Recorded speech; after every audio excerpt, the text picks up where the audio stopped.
The sky turned an angry gray as Thomas Mitchell adjusted his camera settings. Standing on a rocky outcrop in Nepal's treacherous Annapurna region, he felt the familiar rush of excitement that came with capturing nature at its most raw and powerful.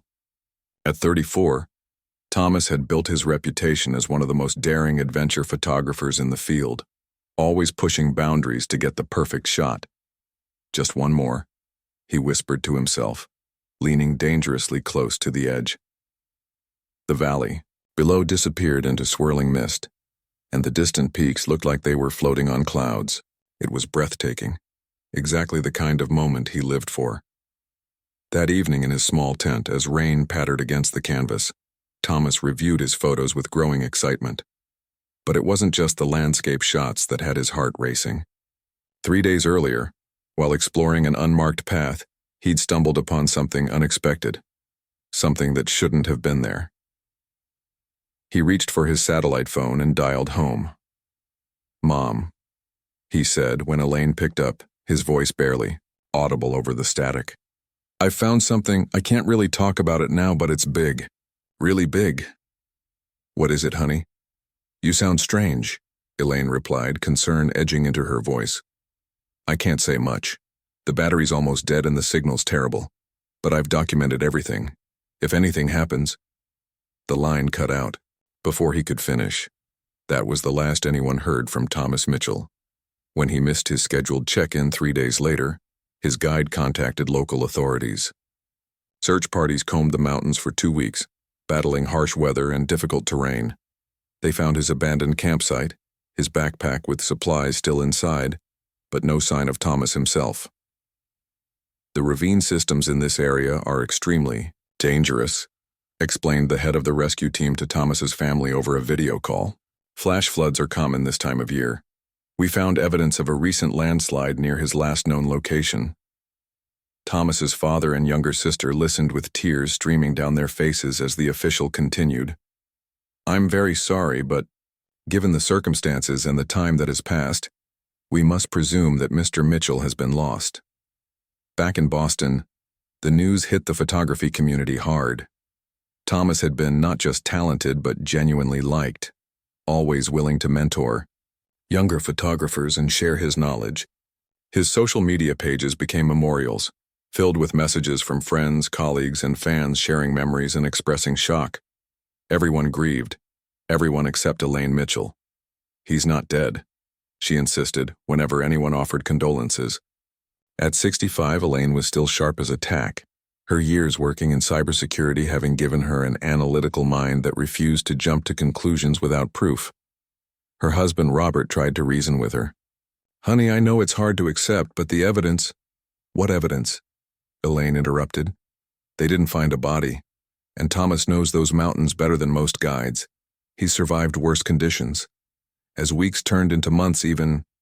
Thomas's sister Jennifer gently suggested that accepting reality would be healthier than clinging to false hope. Friends stopped bringing up the subject around Elaine, exchanging worried glances whenever she talked about Thomas in the present tense. 6 months after the disappearance, Robert and Jennifer convinced Elaine that a memorial service would help everyone find closure. They chose Thomas's favorite church with its stunning stained glass windows he had photographed countless times growing up. They planned to display his most celebrated work, photographs that had appeared in National Geographic and won international awards.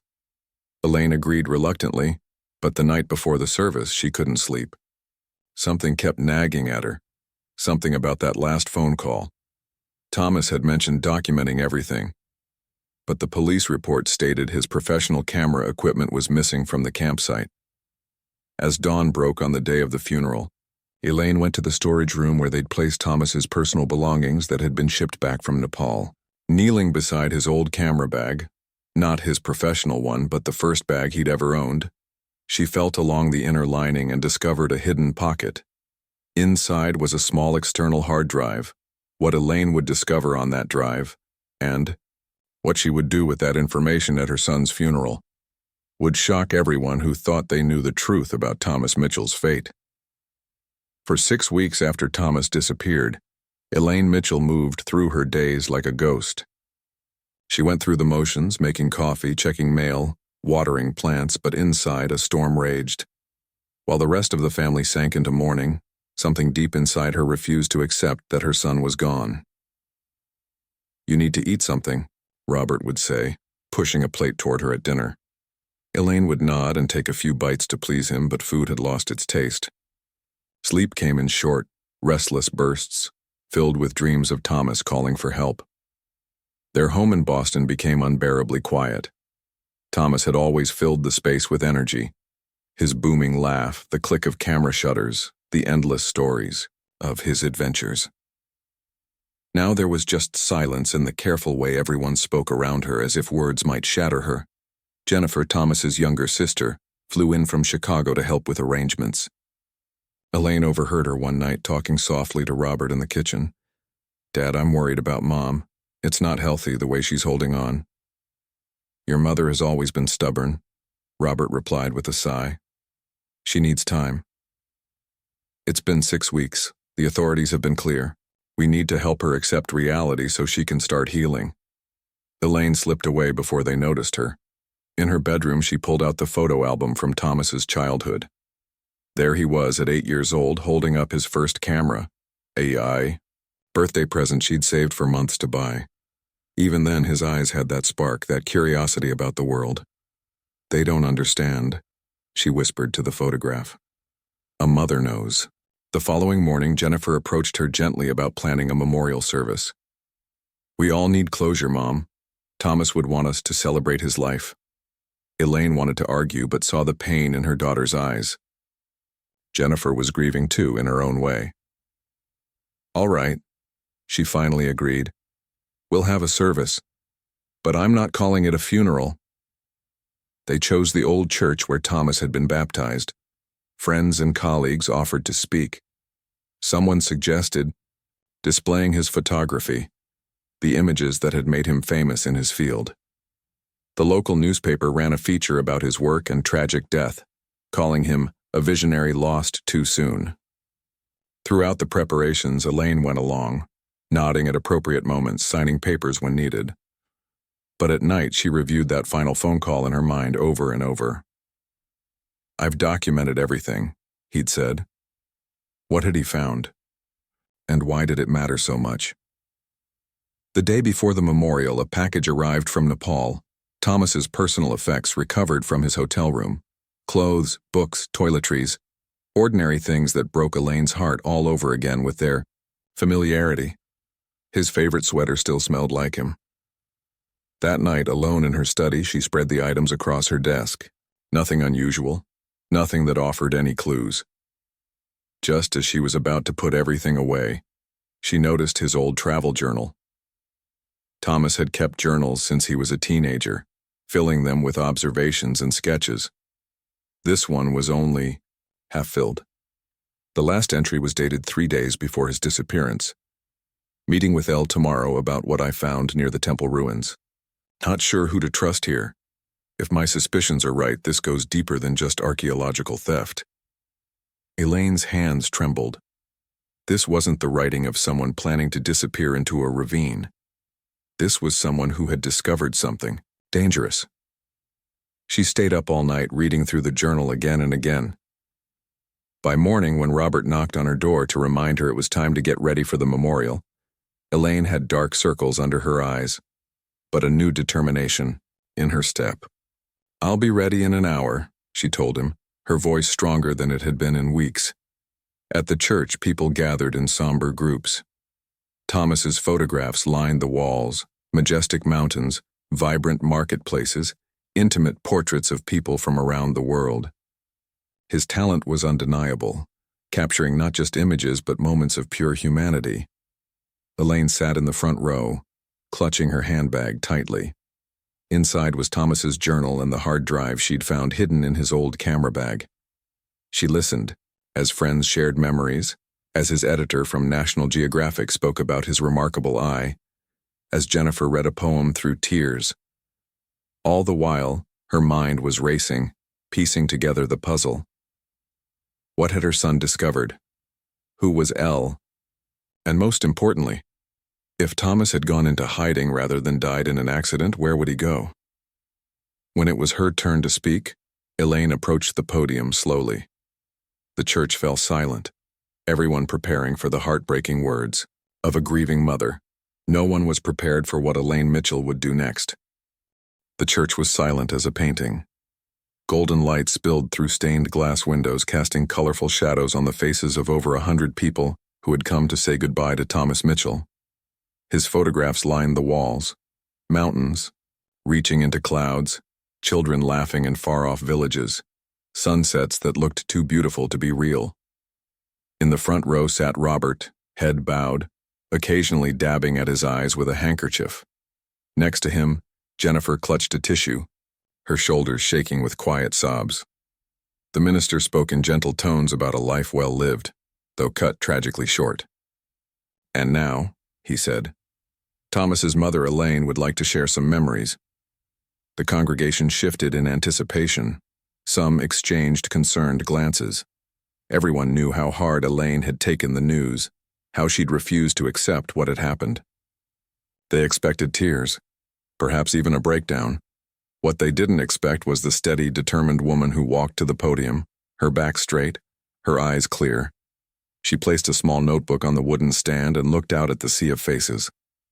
"My son," she began, her voice stronger than anyone had heard it in months, "is not the kind of man who falls off mountains." A murmur rippled through the church. Robert looked up sharply.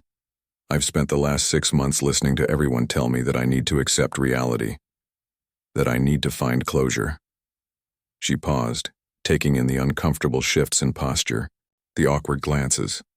"But what if the reality we've been asked to accept isn't real at all?" Jennifer half rose from her seat, concern written across her face, but Robert gently pulled her back down, his eyes fixed on his wife. "Last night I found this." Elaine held up a small journal. Thomas's travel diary from his final expedition. The last entry was written 3 days before he supposedly died. He wrote that he had discovered something near some temple ruins, something important enough that he wasn't sure who he could trust. The church was completely silent now. Even the usual creaks of the old building seemed to have stopped. "I also found this." She held up a small hard drive. "Hidden in a secret compartment of his old camera bag. The one he's had since college. The one only someone who knew him very well would know to look in." Elaine took a deep breath. "I worked in cybersecurity for 30 years before I retired. Breaking into my son's protected files wasn't easy, but mothers have advantages others don't. We know things, like the name of his first pet fish and the street where his grandmother lived." A slight smile touched the corners of her mouth, and for just a moment those who knew her best could see the sharp-minded woman who had once led a team that protected government systems from hackers. "What I found," she continued, "were hundreds of photographs, not landscapes, not portraits, evidence." She clicked a button on a small remote, and the large screen that had been showing a slideshow of Thomas's work now displayed something entirely different. Photographs of ancient artifacts being loaded into unmarked trucks. Men in expensive suits exchanging briefcases, close-ups of documents with official-looking stamps. Gasps echoed through the church. In the back row, a man slipped quietly toward the exit. Thomas discovered an illegal operation smuggling priceless artifacts out of Nepal. Artifacts that rightfully belonged to the Nepali people and their culture, some worth millions on the black market. Her voice grew harder. He documented everything. Names, dates, locations, and some of those names belonged to very powerful people. Jennifer was on her feet now. "Mom, what are you saying?" "I'm saying your brother isn't dead. I'm saying he's hiding." Elaine's eyes swept the congregation. "I'm saying someone wanted to silence him, and when they couldn't find him, they made the world believe he'd had an accident, and we all almost fell for it." Another man was moving toward the door now, speaking urgently into a phone. But before he could leave, someone blocked his path. A tall woman Elaine recognized as a reporter Thomas had worked with on several stories. 2 days ago," Elaine continued, "I contacted an old colleague at the FBI. They're already looking into this. The files have been secured and backed up in multiple locations." Her voice softened slightly. "I don't know exactly where Thomas is, He's smart enough to stay hidden. But I know my son is alive." She looked directly at her husband and daughter, her eyes full of certainty and love. "I couldn't tell you, I couldn't tell anyone until I was sure, and now I am." Robert stood up slowly, his face a mixture of confusion, hope, and fear. "Elaine, are you absolutely certain about this? Because if there's even a chance—" "I am." She nodded firmly. "Our son is alive, Robert, and he needs our help now more than ever." The rest of the memorial service transformed into something no one had expected, not a goodbye, but a beginning. People gathered around Elaine, offering support, asking questions. The reporter who'd blocked the exit introduced herself, promising to help investigate. Thomas's old college roommate, now an attorney, immediately offered his services. As they left the church, Jennifer linked her arm through her mother's. "I should have known you wouldn't give up," she said quietly. "What do we do now?" Elaine looked up at the bright blue sky. "Now," she said with determination, "we bring him home." The morning after the funeral, Elaine Mitchell's quiet house became the center of a storm. Her kitchen table, normally home to crossword puzzles and coffee mugs, was now covered with printouts, maps, and a laptop displaying Thomas's encrypted files. The reporter who had blocked the exit at the memorial service, Priya, sat across from her, typing furiously on her own computer. "These photos are incredible evidence," Priya said, enlarging an image on her screen. "Look at the markings on this statue. It's from the 12th century Kathmandu Valley, priceless and supposedly lost during an earthquake 5 years ago."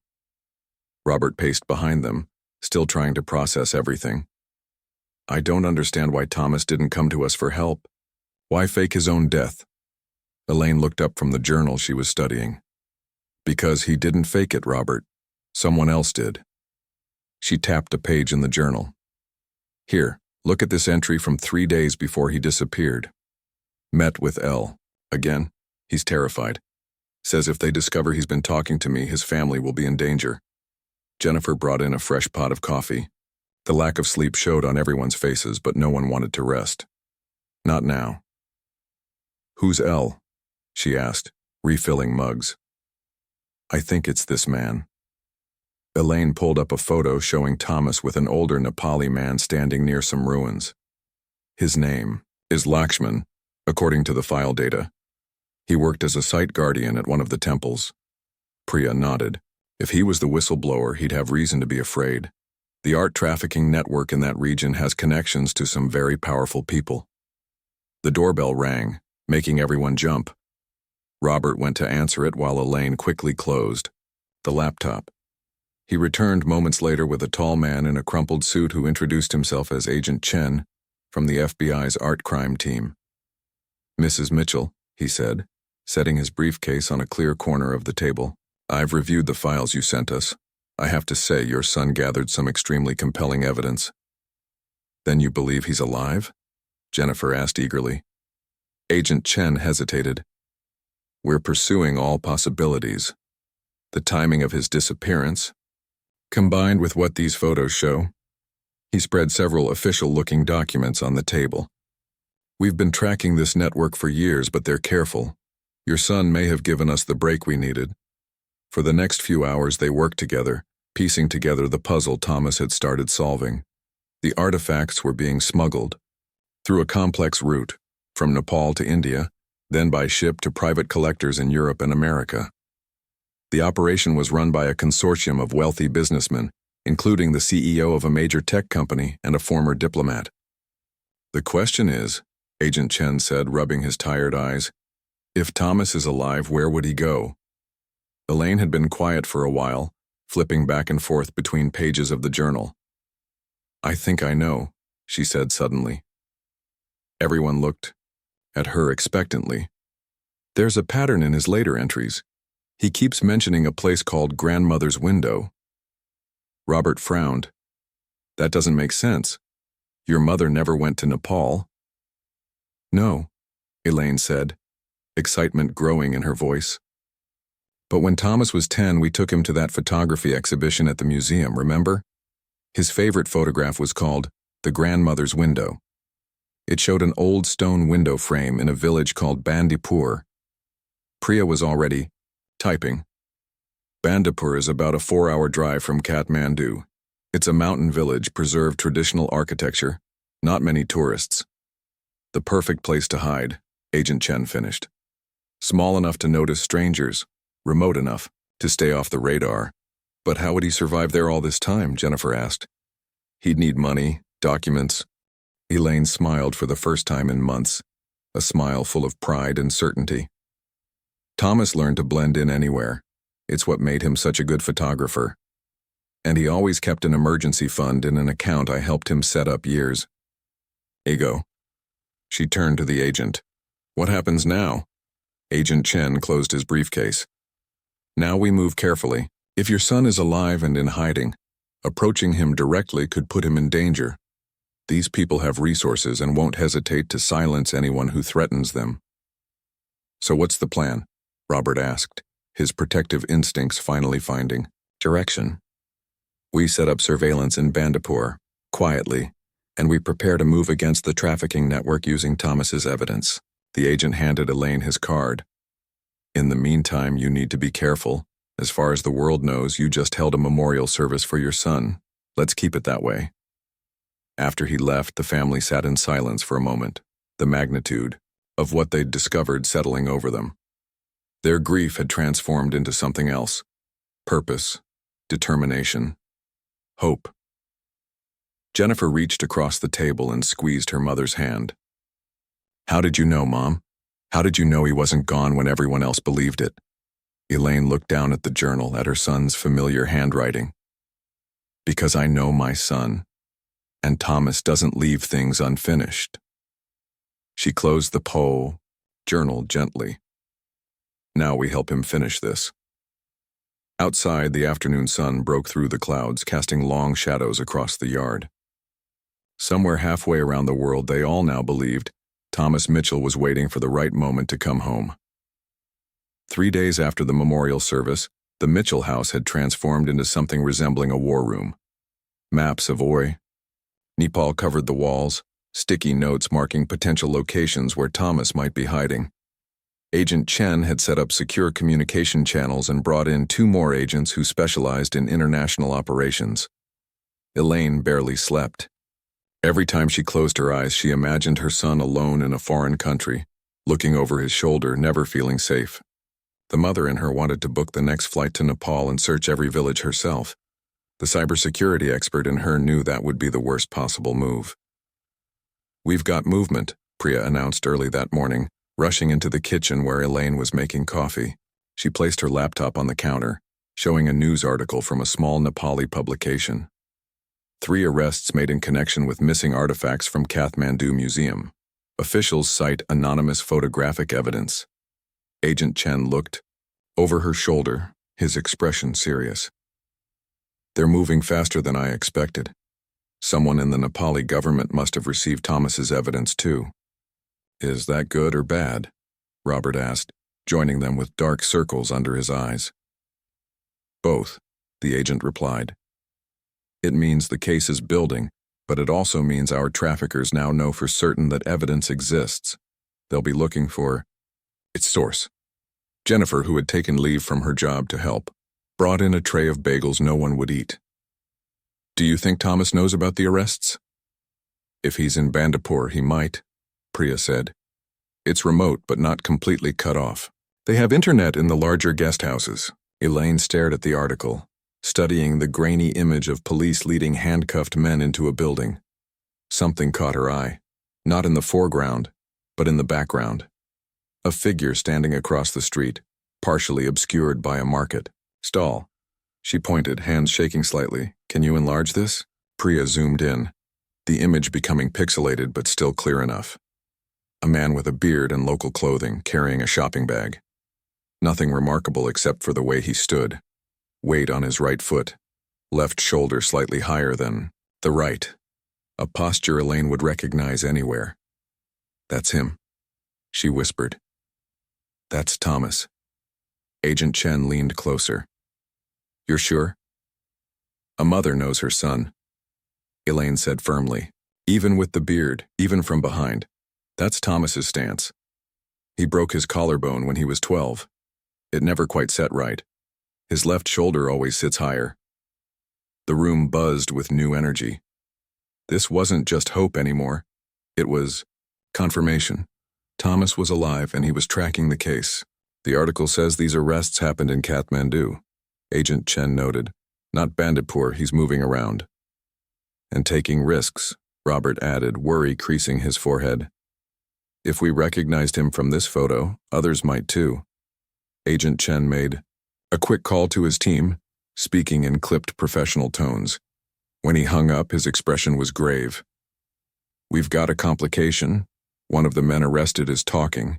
He's named names, including the son of a cabinet minister and the owner of Nepal's largest private bank. Powerful enemies, Priya murmured. With resources, Agent Chen agreed.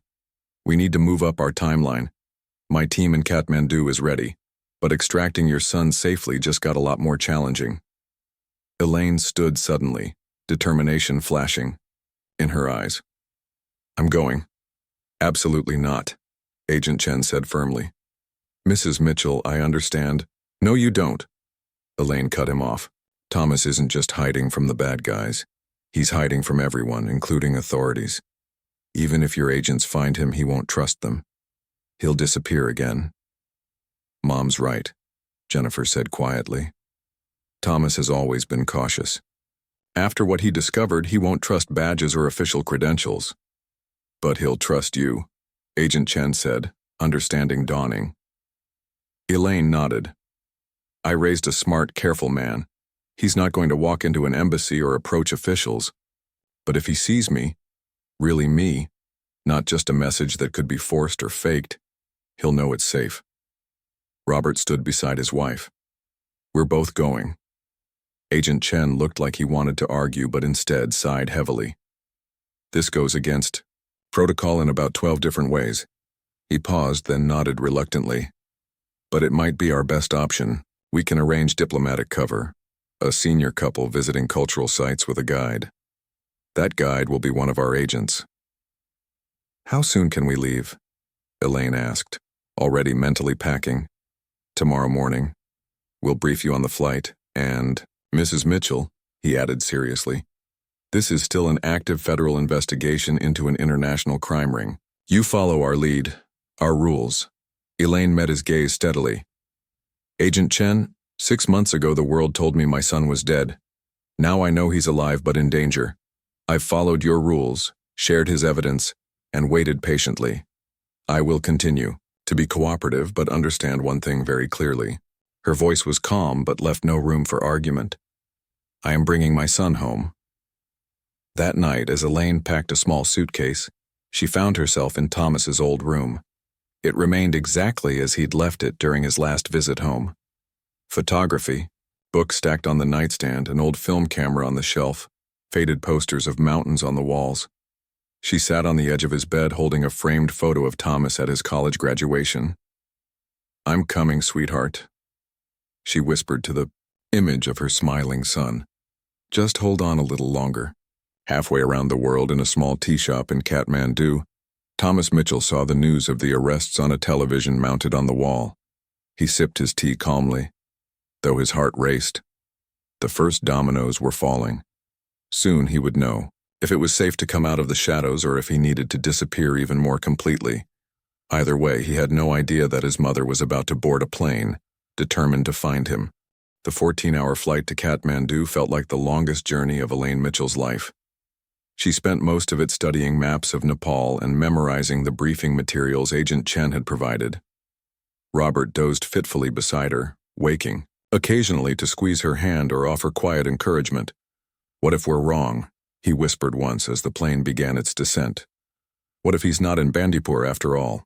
Elaine looked out at the mountains emerging through the clouds. Then we keep looking, she said simply. I didn't come halfway around the world to give up at the first obstacle. At the airport, they were met by a friendly-looking man who introduced himself as Dev, their guide. Only when they were safely in a private car did he show them his FBI credentials. Agent Patel, he said more formally. We have a team of 5 people currently in Nepal, coordinating with local authorities we've verified are not connected to the trafficking network. Any updates on Thomas?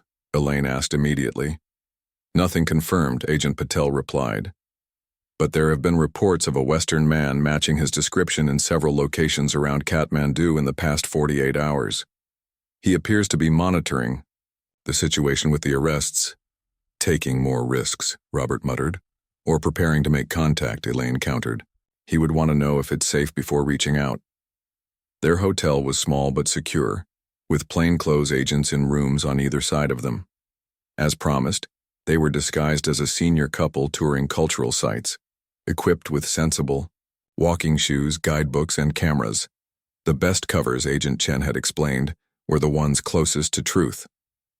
Tomorrow, we visit the city landmarks, Agent Patel explained as they settled in. Very public, very visible. If Thomas is watching, the tourist areas he may spot you.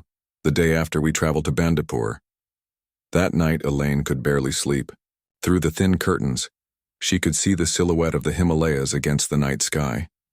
Somewhere out there was her son. So close now, after believing him gone forever. The next morning, they began their carefully choreographed tour of Kathmandu, Durbar Square with its ancient temples, Swayambhunath Stupa with its watchful Buddha eyes, Tamil district with its narrow streets and shops selling everything from trekking gear to traditional crafts. At each location, Elaine felt a prickle of awareness, scanning faces in the crowd looking for a familiar pair of eyes or the distinctive posture that had given Thomas away in the newspaper photo. Don't be too obvious, Agent Patel murmured as he pretended to explain a temple carving to them. We have people watching, just act like tourists. By late afternoon, they reached Pashupatinath Temple on the banks of the Bagmati River. As Robert paused to photograph the ornate pagoda-style roofs, Elaine wandered toward the river, where smoke rose from funeral pyres. The sight brought back painful memories of the memorial service that now seemed like a strange dream. A young boy approached her selling postcards. She smiled and purchased one showing the temple at sunset. As she handed over the rupees, the boy pressed something else. Into her palm, a folded scrap of paper. From man, he whispered, pointing vaguely toward a bridge before disappearing into the crowd. Heart-pounding, Elaine unfolded the note. Written in familiar handwriting were just 3 words. Mother knows best. She felt her knees weaken. It was Thomas's handwriting, his favorite childhood phrase when she'd been proven right about something. He was here. He was watching. Carefully, she slipped the note into her pocket and rejoined Robert and Agent Patel, giving them a slight nod. They continued their tour, but now Elaine's movements had purpose. She made sure to stand in open spaces, to turn slowly, giving anyone watching plenty of time to see her face, to separate slightly from the group when it was safe to do so, and their final stop, the Garden of Dreams. Elaine sat on a bench while Robert and Agent Patel examined a pavilion across the garden. The peaceful space was filled with couples and families enjoying the late afternoon sun. A man in a blue cap sat down on the far end of her bench, his face hidden behind a Nepali newspaper. Neither spoke for several long moments. Then, without lowering the newspaper, the man said very quietly, "The white orchid only blooms in winter." It was their old family code, a phrase they'd used when Thomas was a teenager learning to drive, to confirm over the phone that he had arrived safely at a friend's house, a phrase no kidnapper or impersonator could possibly know. "But it's worth waiting for," Elaine replied, completing the code. The newspaper lowered just slightly, revealing familiar eyes now filled with caution and disbelief. "How did you find me?" Thomas whispered. "And why are you with the FBI?" "I found your hard drive," she answered, not turning to look at him directly. "And your journal. I showed everything at your memorial service. Made quite a scene." A small chuckle escaped him, the first hint of the son she remembered. "That sounds like you." "The FBI wants to help bring down the trafficking network," she continued. "But more importantly, they want to bring you home safely. The arrests have started. Your evidence is making a difference. It's not over." Thomas warned. The big players are still out there. They have people in the government, in the police. I know, but you don't have to fight them alone anymore. Elaine risked a quick glance at her son. Behind the beard and the hollowed cheeks, she could still see her boy. Thomas, please, let us help you. He was silent for a long moment, then folded his newspaper. Tomorrow, there's a tea house in Bandipur called the Blue Mountain, noon. He stood, adjusting his cap lower. Come alone. That's not possible, Elaine said firmly. The FBI has protocols, I know. One agent, no weapons, waiting outside. His voice softened. I need to see you, Mom. Really see you. Make sure you're not under duress. Then we can talk about next steps.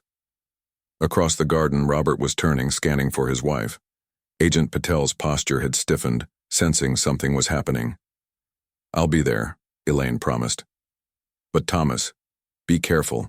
These people, I know exactly who they are, he said grimly. That's why I've stayed hidden.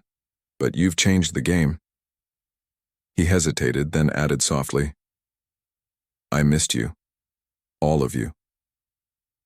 Before she could respond, he was walking away, just another tourist enjoying the garden. Elaine watched until he disappeared through the gate, then took a deep breath to compose herself before Robert and Agent Patel reached her side. What happened? Agent Patel asked urgently. We saw someone approach you. Elaine looked up at them, tears and triumph mingling in her eyes. We're going to Bandipur, she said. Tomorrow, Thomas will meet us there. As they hurried back to their hotel to prepare, none of them noticed the elegant woman sitting by the garden pond, speaking quietly into her phone. She had observed the entire exchange and was now reporting to someone who would be very interested to learn that Thomas Mitchell was not only alive, but about to come out of hiding. The game had indeed changed, but perhaps not in the way Thomas or his family hoped.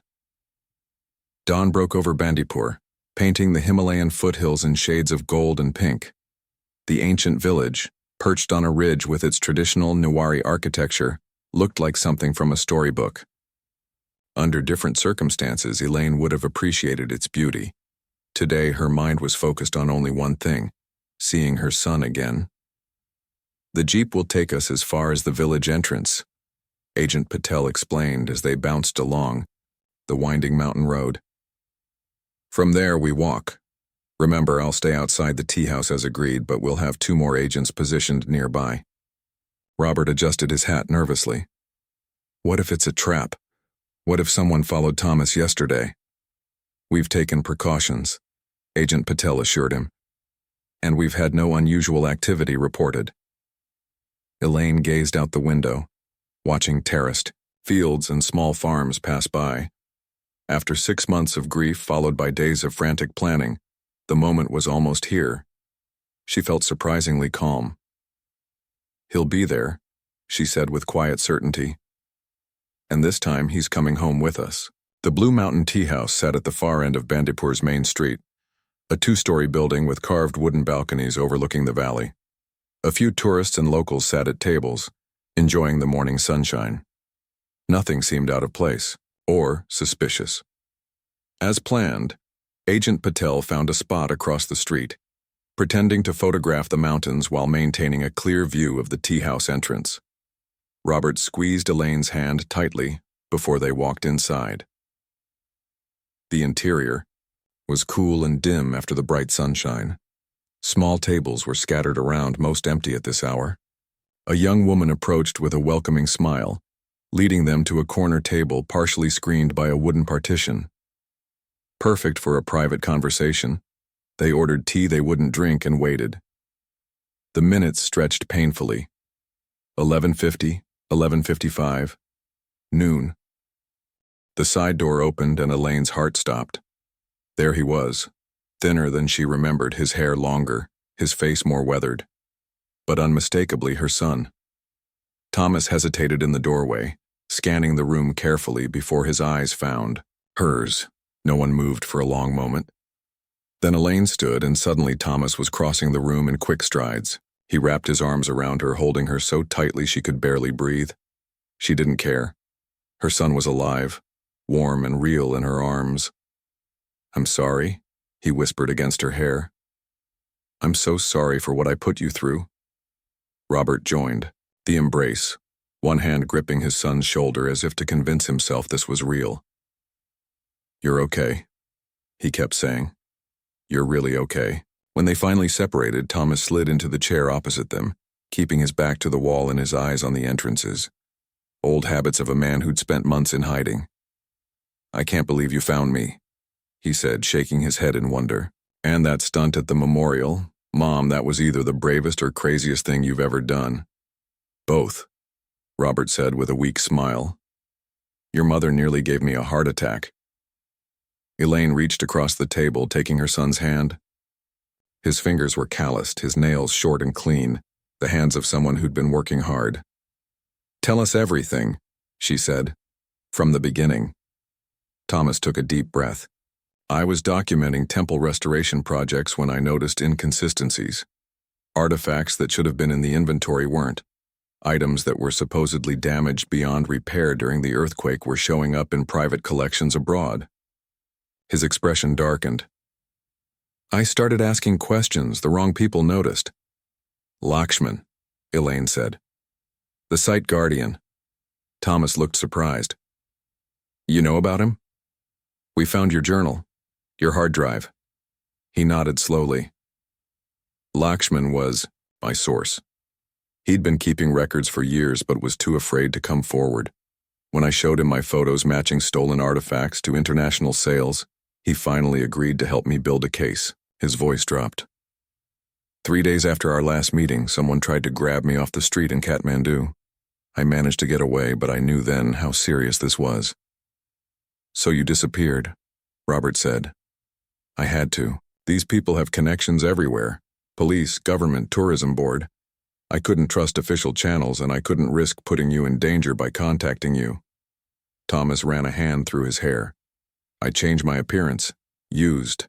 Cash only. Moved around constantly. I was planning to get enough evidence to several international agencies simultaneously, then make my way to the Indian border." "But then the arrests started," Elaine said. "Yes. Suddenly my evidence was out. There. I couldn't figure out how until—" He smiled at his mother. "Until I heard rumors about an American woman causing a scene at her son's funeral with shocking revelations." Outside, Agent Patel had moved closer to the tea house, speaking quietly, into his phone. Through the window, Elaine could see his expression change from alert to alarmed. "Thomas," she said urgently, "we need to go, now. The FBI has arranged safe passage back to Kathmandu, then home." He hesitated. "It's not that simple. Lakshman is still missing, and the main players haven't been touched. They're too powerful. This doesn't end until they're brought to justice too." "And they will be," Robert insisted. "But not by you alone. You've done your part. Let the authorities handle it from here." The door to the tea house opened, and 2 men in hiking clothes entered. They looked like tourists, but Thomas stiffened. "Immediately. We need to leave," he said quietly. "Not the front door. Is there an agent outside?" "Yes," Elaine replied, her heart beginning to race. "What's happening?" "Those men aren't tourists. The one on the left has a gun under his jacket. I've seen him before, with one of the traffickers." Thomas was already standing, pulling his mother gently to her feet. "There's a back staircase to the roof. From there we can cross to the next building." Robert looked panicked but followed as Thomas led them quickly toward an unmarked door near the kitchen. The server looked up in surprise as they passed. "Friends coming," Thomas told her in Nepali, pressing some money into her hand. She nodded, understanding immediately, and moved to intercept the men. The stairs were narrow and steep. As they climbed, they heard raised voices below, the server arguing with the men. It wouldn't hold them long. The rooftop was bright and disorienting. After the dim interior, Thomas moved confidently to the edge where the Blue Mountain Tea House nearly touched the neighboring building. "It's a small jump," he explained, gauging the distance. "I'll go first, then help you across." Before they could move, the stairway door burst open, One of the men from downstairs emerged, now openly holding a pistol. "Thomas Mitchell," he called in accented English. "My employer would like his property returned." "I don't have anything of his," Thomas replied calmly, positioning himself between the gunman and his parents. "The evidence, the names. You've caused quite enough trouble already." The man gestured with his gun.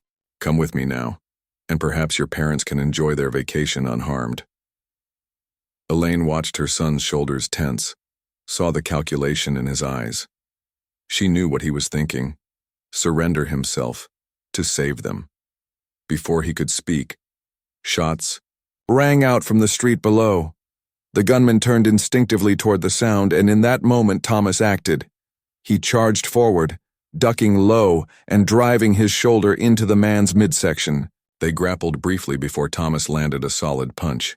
The gun clattered across the rooftop as Agent Patel appeared at the stairway door, his own weapon drawn. "FBI, don't move." Everything happened quickly after that. More agents swarmed the tea house.